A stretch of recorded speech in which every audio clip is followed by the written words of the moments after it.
এই বিশাল পৃথিবীতে আমরা সবাই একদিনের মুসাফির। আমাদের প্রত্যেকের জীবনের ডায়েরিতে একটি তারিখ মহান আল্লাহ লিখে রেখেছেন, যেদিন আমাদের এই চেনা জগৎ ছেড়ে এক অজানা সফরে রওনা হতে হবে। সেই সফরটি কেমন হবে, চলুন আজ কল্পনার চোখে সেই পথের যাত্রী হই। গল্পের শুরুটা হয় একজনের নিথর দেহকে ঘিরে। দুনিয়ার সব কোলাহল তখন থেমে গেছে। আজরাইল আলাইহিসসালাম যখন শিয়রে এসে দাঁড়ান, তখন মানুষের সামনে দুটি পথ উন্মোচিত হয়। যদি যাত্রীটি হয় একজন নেককার বা পুণ্যবান মানুষ, তবে তার কাছে ফেরেশতারা আসেন নূরের পোশাক পরে, জান্নাতের সুগন্ধি ঘ্রাণে চারপাশ মৌ মৌ করে। তার রূহ বা আত্মা শরীর থেকে বের করা হয় ঠিক ততটাই কোমলভাবে যেমন ভেজা আটা থেকে একটি চুল আলতো করে টেনে বের করা হয়। কোনো যন্ত্রণা নেই, আছে শুধু প্রশান্তি। কিন্তু যদি যাত্রীটি হয় একজন পাপী বা অবাধ্য মানুষ, তবে তার সামনে যমদূত উপস্থিত হন এক বীভৎস রূপে। জাহান্নামের দুর্গন্ধময় চট নিয়ে তারা অপেক্ষা করেন।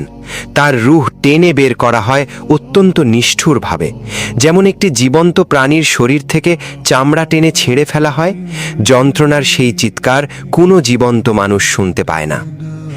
নেককার বান্দার রূহ যখন আসমানে নিয়ে যাওয়া হয়, আসমানের প্রতিটি স্তরে ফেরেশতারা খুশিতে তাকে স্বাগত জানান। তাকে ইল্লিউনের মতো সম্মানিত স্থানে রাখা হয়। অন্যদিকে পাপী আত্মার জন্য আসমানের দরজা বন্ধ করে দেওয়া হয়। তাকে অত্যন্ত অবজ্ঞার সাথে সিজ্জিন নামক অন্ধকার গর্তে ছুঁড়ে ফেলা হয়। মানুষ যখন তার প্রিয়জনকে কবরে নামিয়ে দিয়ে আসে, তারপর শুরু হয় আসল পরীক্ষা। শেষ মানুষটি যখন কবর থেকে 40 কদম দূরে সরে যায়, তখন মাটির পৃথিবী হঠাৎ কথা বলে ওঠে। কবর তার দুই পাশ থেকে এমন জোরে চাপ দেয় যে মানুষের এক পাশের পাঁজরের হাড় অন্য পাশে ঢুকে যায়। এই চাপের হাত থেকে পুণ্যবান বা পাপী কারো নিস্তার নেই।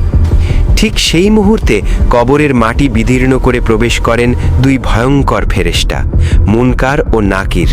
তাদের গায়ের রং কুচকুচে কালো, চোখগুলো আগুনের গোলার মতো জ্বলজ্বলে। তারা বজ্রকণ্ঠে 3টি প্রশ্ন করেন: তোমার রব কে? তোমার ধর্ম কি? এই ব্যক্তি রাসূলুল্লাহ সাল্লাল্লাহু আলাইহি ওয়াসাল্লাম সম্পর্কে তুমি কি বলতে? যিনি দুনিয়াতে আল্লাহর পথে চলেছেন, তিনি কোনো ভয় ছাড়াই উত্তর দেবেন, আমার রব আল্লাহ, ধর্ম ইসলাম এবং ইনি আল্লাহর রাসূল। তখন তার জন্য জান্নাতের দরজা খুলে দেওয়া হবে এবং তার কবর হবে জান্নাতের এক টুকরো বাগান। কিন্তু যে মানুষটি পাপে ডুবেছিল, সে প্রতিটি প্রশ্নে থতমত খেয়ে বলবে, হায়, আমি তো কিছুই জানি না।